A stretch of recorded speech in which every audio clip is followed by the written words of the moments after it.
They're digging for water, having to scoop holes in the sand until waist deep to try to get to the water table. And there are thousands doing this on what was once a river, and not a small one at that. It's the starkest image of how severely climate change is affecting Madagascar. And from our drone pictures, the snaking sand scar goes on and on and on. They dig because there is no water. This is all they have for drinking, washing, cooking, after the worst extended drought in 40 years.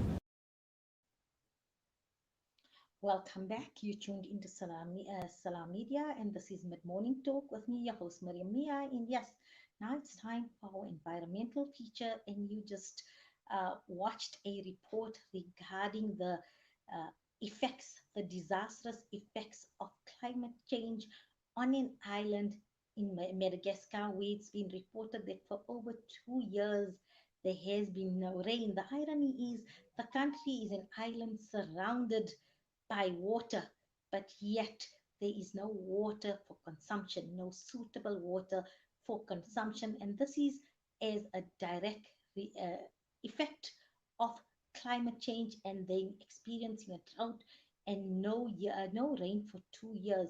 So Salam Foundation has embarked on a campaign where they've actually brought to the fore and highlighted the severe plight the people of Madagascar South, those that live in the southern part, particularly of Madagascar, are experiencing. And they brought this to the fore, and also as a humanitarian organization, not only to the create awareness, but also try and assist and in some way elevate the plight of those that find themselves in difficult situations. And as a volunteer for the foundation myself, this is a campaign that's unique in a sense that it's most of them are human conflict situations, man-made disasters, but this is one of a few campaigns I can think of that is attributed as a direct result of climate change. So joining me is Director of Salam Foundation, Azhar Vadi, to discuss and expand upon more the environmental impact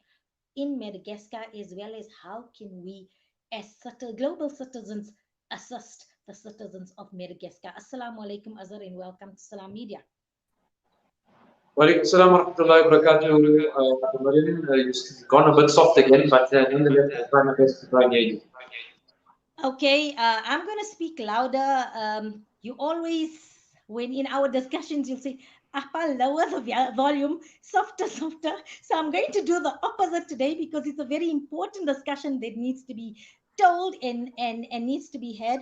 So inshallah, you'll be able to hear me. I'm going to do my butt on this end.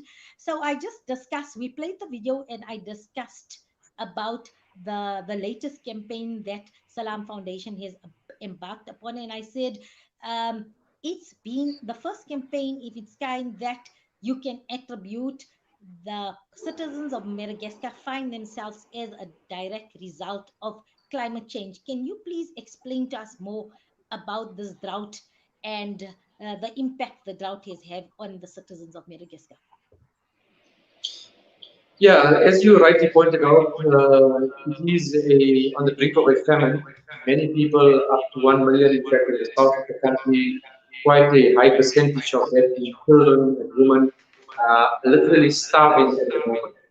So, when we say they are hungry, I often say with regards to different countries around the world, when we travel to, comparing it to South Africa, but I doubt that anywhere in our beautiful land that we have, you can find something comparable to what we experience in Madagascar right now. And it is as a result of climate change, along with political mismanagement at times or environmental mismanagement. But by and large, it is the weather patterns that have changed over a period of the last 40 years and culminating in the last 2 years, particularly with no rains in the south during their planting season. Now, this is an agricultural country. They don't have much in terms of infrastructure, in terms of modern means or natural wealth, minerals. So they largely are dependent on agriculture and farming processes. Now, when it doesn't rain for 2 years or two seasons, and ourselves now being in the agricultural space and getting involved in farming as beginners, literally, we can see the impact in South Africa and in our neighboring countries like Zimbabwe and Mozambique. It's just multiplied, it exacerbated to a large extent uh, in Madagascar at the moment. Because they are a fringe country almost, not you don't hear a lot about them, you don't see them in the news. They're not a country that's out there making headlines. They're not, in the first world or developed countries amongst that list of countries. They tend to get ignored, and people have begun to die. That's the bottom line. They are dying out of starvation. And it is shocking the level of news coverage or the lack of news coverage that has actually come, been shown to them in the last few years through mainstream media. It's just in recent days because of the COP26 conference where world leaders got together to talk about environmental affairs and the effect of greenhouse gases and climate change. That this became a highlighted issue in the last 2 weeks. We've been tracking it for the last couple of months. It came to our attention and it just culminated as we launched the campaign along with COP26. And really, I mean, when you begin to see the footage that's coming out of Madagascar, unfortunately, because of travel restrictions, the country has only opened up this last Saturday as it passed on the 6th of November. But the footage that has come out in the last 2 weeks has really, I think, turned the attention of many of us in the humanitarian sphere towards what's happening in Madagascar. And perhaps we need to apologize to our neighbors for our lack of concern or our lack of attention that we've paid to them in the past. But now it's a bit different. We've shone the spotlight there, and inshallah, we hope to help and assist them going forward. Azhar, can we take a short break, and then when we come back, we're going to discuss in what capacity the foundation intends to assist them, as well as in terms of climate change, and that COP26 is currently happening in Scotland. So has this been on the agenda there as well amongst the who's who of climate change, or is just shop talk and conference? All this after the break.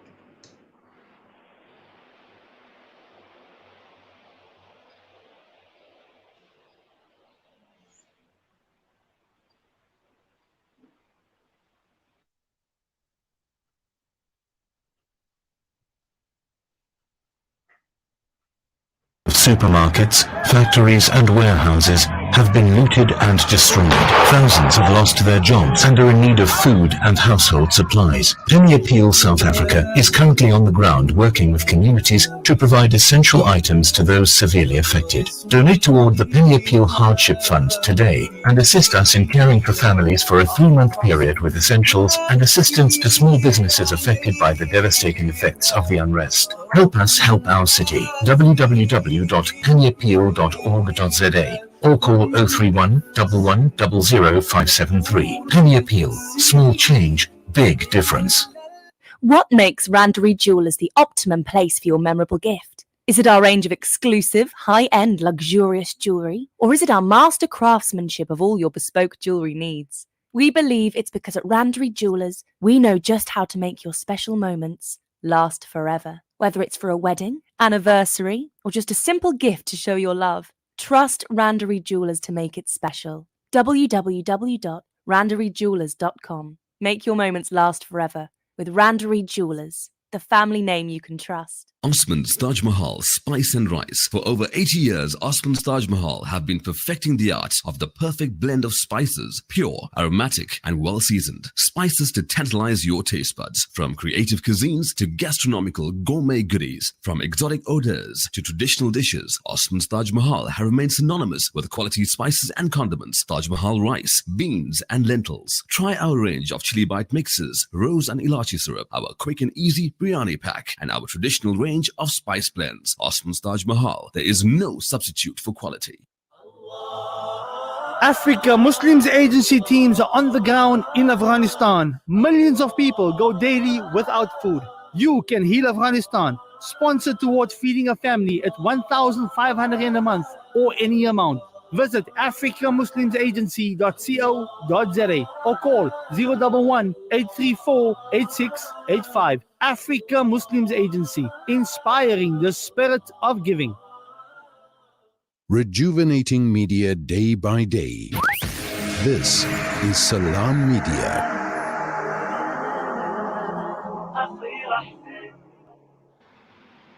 Welcome back. You're tuned into Mid Morning Talk with me, your host Mariam Mia, and I'm joined by Brother Azhar Vadi, who is director of Salam Foundation, and we're speaking about Madagascar, particularly the drought, the starvation they are facing as a direct result of climate change, no rain for the past 2 years, and Brother Azhar was just explaining to us they have a rural subsistence economy. They rely on planting for their crops, and this hasn't been possible for the past 2 years. And like he explained, with the pandemic, travel to Madagascar is difficult. I know Brother Azhar in the past, wherever there was a conflict, there was a humanitarian crisis, Salam Foundation was always one of the first people on the scene giving us direct reports, be it in Chad, be it in Cox's Bazar to discuss the plight of the Rohingya. But as he mentioned, through travel restrictions, it has been difficult. But nonetheless, they've managed now to get information and highlight the plight of the citizens of Madagascar facing this famine. And as the report showed, it's shocking, shocking, shocking that today, in today's day and age, with abundance of food supply the whole world over globally. I mean, even on cruise ships, and that people throw overboard tons of food daily or even 3 times a day, and yet we find people dying of starvation. This is an indictment to the whole world, to us included, but to humanity, that in today's day and age, 2021, we find people dying of starvation because globally there is no food shortage. Yes, in Madagascar there is, but we can assist. Brother Azhar, your response to that statement? Yeah, absolutely. Food aid is the immediate need right now. We've been in Brother Azhar? What we're gonna do is let's just see if we can maybe see if we can raise Brother Azhar. Let's go for a short break, and let's see if we can just sort out that uh, raise Brother Azhar on a better connection. Else, let's see if we can get him on the good old telephone line. Let's take a short break until we can sort out the technical difficulties.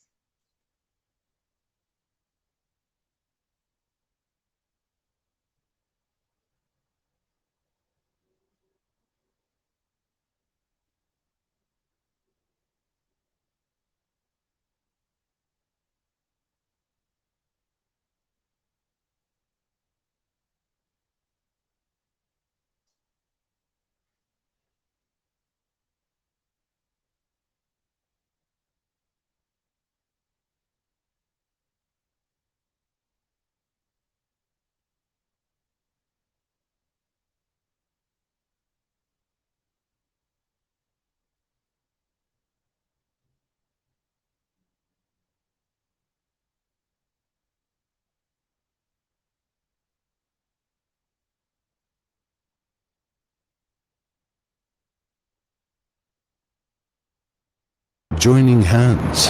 Salam Media. لا تقل لوحدي أو كيف السبيل. Humanity sets the agenda. تصنع المستحيل. Okay, welcome back. We've seen, due to the rain, we've seen it's affecting signals. So we've got Brother Azhar back, but now we've got him on a telephone line. Brother Azhar, can you hear me? Yes, I can hear you, Appa. Is that better? Hopefully, can you hear me? There's a bit of feedback, but I can hear you.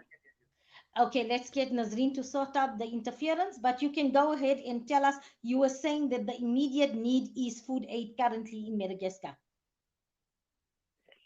Yeah, food immediately in the country through our partners on the ground that we've been consulting with.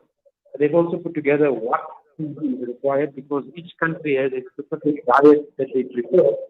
And in this case, there's people rice. So we'll be purchasing that from the local market because it's available widely there in the country. They also require sugar, pasta, macaroni, and one of the items that is put on the list that they require is that of soap for sanitary conditions because once you can't wash, there all sorts of other diseases begin to become problematic. So these are some of the items that we've identified, and the idea is to send a container load of it from South Africa, inshallah. But we won't be packing the container individually as we usually do, getting people to send items through to us and then putting it all together because of the shipping conditions around COVID, the difficulty in packaging and sizing. Somebody may be bringing 1 liter bottle of oil, some person will bring a 5 liter, and then all of that gets becomes very difficult in terms of just packing it and putting it together in one size box or one size package. Great uniformity is very important when people receive. So you don't want somebody receiving a 2 kilogram package of rice and another person receiving a 5 kilogram package of rice. And that's why we will be purchasing the items. We've spoken to some of our bigger and larger cash and carries there in the Johannesburg area, and some people are even in consultation with other cash and carries in the KZN area, so that we have uniformity when we purchase. And inshallah, we'll be sending these goods into stock as the first phase of the Mozambican project, Madagascan project rather, as the year winds down. Going into 2022, inshallah, there'll be a need for the provision of water. So water wells and boreholes is something that we definitely will be looking into. And then they've also found very interest in our farming projects in South Africa, so they'd like to extend that. So there's a sustainable aspect to the work that we are doing. It's not just emergency food aid and then we leave the people uncared for. Rather, we put in those kinds of resources into the farming and growth aspect so that people can continue to look after themselves and in whatever little way produce their own food, through the provision of water and the equipment needed so that farming can take place as well, inshallah. Azhar, and they can contact Salam Foundation directly. And time frame in terms of when the aid should be reaching Madagascar? Well, we set a time frame for ourselves that before the end of December, we'd like to see the ship leaving or the container leaving South Africa. So hopefully in the next 6 weeks or so, that would come to an end. And thereafter, the long-term project begins and will span over the next 6 months, going into June and July of 2022. There's also an educational aspect that's very important in all of this, more so for our South African citizens here in our country. Because climate change, global warming, greenhouse emissions is not just a problem about Madagascar. And while it may be affecting them drastically today, climate and the weather, we've seen it all around the world. And we are beginning to experience it in South Africa. And it starts with our children understanding that they have a planet to protect, a world to look after. The litter that we see all over the place needs to be cleaned up. Our communities need to be cleaned. And we are going to be launching a campaign, inshallah. People can catch up with it on social media, on our Instagram page, our website, to get communities clean. So it's not just about raising funds, it's about raising awareness, education, and cleaning up our own backyards, our own communities, so that we can have a better life for us, South Africa, and contribute to a healthier planet. That's what we want to do, and inshallah, check out for the upcoming hashtag movie. People will find it online, inshallah. I mean, Brother Azhar, as you quite rightly said, climate change affects everybody. We cannot see that, we cannot remain uninfected by what is happening around the world. As you say, Madagascar is not far from South Africa, a stone throws away indeed, our neighbors as well. And it's important we start educating our children on the effects of climate change and also to be more environmentally conscientious. And I think we need to now make it our priority that everyone should be more aware in terms of what we consume, how we consume, and aware of our usage in everything that we do. Because yes, we need to preserve our Mother Earth for future generations, for our progeny, inshallah. And shukran to Salam Foundation for highlighting this issue in terms of what is happening in Madagascar, and we wish you all the best for this project and your endeavors. Jazakallah khairan to you as well, Apa Mariam, and the management at Salam Media for the time given to us and for living up to the motto of humanitarian journalism. Assalamu alaikum wa rahmatullahi wa barakatuh. Wa alaikum salam wa rahmatullahi wa barakatuh. Yes, so please, everybody, currently in Scotland, as I mentioned, COP26 is taking place. That is a meeting of over 195 countries around the world that have signed an agreement to reduce carbon emissions. Everybody has taken an undertaking. There are certain resolutions. It just came to the fore that South Africa are going to be recipients of funding to reduce our coal emissions, because as we know, South Africa is heavily reliant on coal, burning for coal, for fossil fuels. We know our own Eskom, that is how we generate electricity, by the burning of the coal. But this is having even disastrous effects on citizens living near coal stations. And South Africa, incidentally, in a report, it said South Africa is one of the countries that produce the highest amount of sulfur dioxide as a direct result of burning of fuel of our coal, and having an impact, health impact on all those that live even around 100-kilometer radius from these coal plants. So yes, it is about time that it's no longer those that are environmental or select few that are eco warriors and that, but we all should become eco warriors. Our families need to be, we need to recycle, and more importantly, we need to be cognizant and conscientious about what we consume, how we consume, more importantly, the effect it has on our local environment, on national environment, and the impact on a global scale. So please, let's become environmentally conscientious citizens. We're going to take a short break, and then in our interview segment, we're going to be speaking to Shamim Manju, who has been recently appointed to the board of the Human Research Council. All this after the break.